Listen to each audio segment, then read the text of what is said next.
Fiidiyowgan maanta waxaan uga hadlayaa qaabka loo sameeyo waraabinta shubka ama ha ahaado biyo mareen ama ha ahaado salooto ama tiirar waxay tahayba shubka iyo qaabka loo sameeyo. Yacni shubkas yacni sababta loo waraabiyana waxaa waaye in laga hortago dildilaac inuu ku imaado iyo in awoodda shubka kor loo qaado. Marka dhowr qodob ayaan rabaa inaad tilmaamo hadduu Ilaahay idmo. Qodobka koowaad waa curing methods yacni curing-ka ama waraabintu maxay muhiim u tahay. dhowr qodob baa ka tilmaamaya. Qodobka koowaad prevents area moisture loss yacni marka koowaadba in qoyaankii la waayo ayuu ka hortagaa oo qoyaanku hayaa weeyaan. Wuxuu kor u qaadaa awoodda shubka 30 ilaa 50 boqolkiiba. Wuxuuna ka hortagaa dildilaac shubka inuu oogadiisa uu ku imaado dildilaac. Dhowrkaas qodob ayaan ka tilmaamaya marka sababtu muhiim u yahay. Qodobka labaad ee aan rabo inaan tilmaamo waxaa waaye yacni qaabkee loo sameeyaa curing methods yacni curing methodska qaabkee loo sameeyaa weeyaan. Waxaa la sameyn karaa in la sameeyo wax loo yaqaano water ponding yacni biyo in lagu dul shubo lagu dul hayo. Yacni badanaa waxaa loo isticmaalaa for horizontal surfaces yacni mathalan hadda deep draining anaga aan shubay biyo mareenka aan shubayna qaybta hoose oo bottom slab-ka biyo lagu dul shubi karaa. Inkastoo anagu uu soconayo slope uu leeyahay yacni surface-ka horizontal-ka ah oo dheerka ah biyaha lagu dul hayaa yacni biyo lagu dul shubaa yacni biyaha xajinaya weeyaan. Qodobka labaad waxaa la sameeyaa in jawaan madoobo lagu duubo sidaan oo kale ama jawaan madoobaha lagu duubo ama cotton waxa lagu duubo ayadana waa qaab loo sameeyo. Qodobka waxaa la sameeyaa wax loo yaqaano plastic sheeting yacni bac cadaan ah lagu dahaaro oo lagu wareejiyo ayadana waa la sameeyaa yacni bacdan polythene la yiraahdo ama ha ahaato bacahaas ka lagu dahaaraa.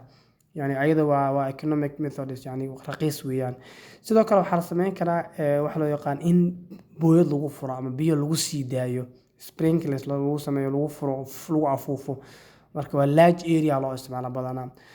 Qodobka ugu dambeeya oo inta waxaa kamid ah covering with sand waa traditional hore waaye yani ciid baa lagu dahaari karaa asagana ciid ayaa lagu dahaari karaa.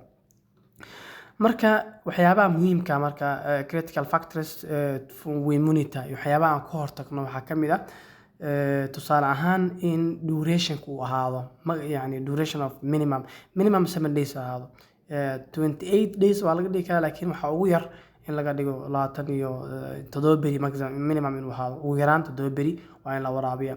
Temperature-ka marka la waraabinayo waa inuu ahaadaa 10 ilaa 25 degrees centigrade waa inuu ahaadaa.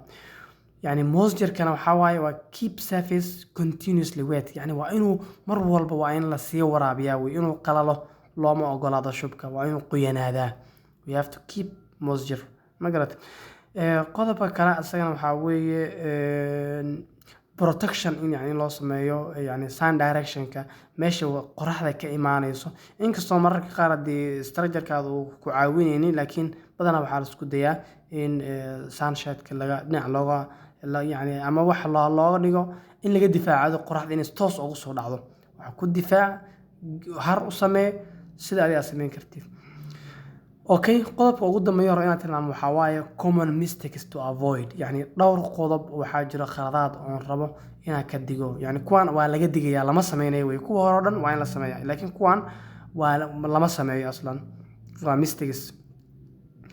let the concrete dry too fast يعني concrete إنه هوريك قلاله ما في عنا وين مثلا قيان وين وصي هذا إن فوق ما هوري لقى فيقه يعني البلاوت كأما الواح ماشي وكجري هوري إن لقى فيقه ما في عنا ignoring weather conditions يعني إن أسكا إن ده ترتو أما أسكا هالمانتو يعني إن weather مهمة مثلا شبطي الصور راب صعده يعني سامين يعني وحاجة تعمل وكل الهرقة يعني إن عمل هذا كل حساب تنتو aad bay muhiim u tahay. dhowrkaas qodob ayaan rabay inaan tilmaamo. aad baa idin salaamaya. Assalaamu calaykum waraxmatullaah.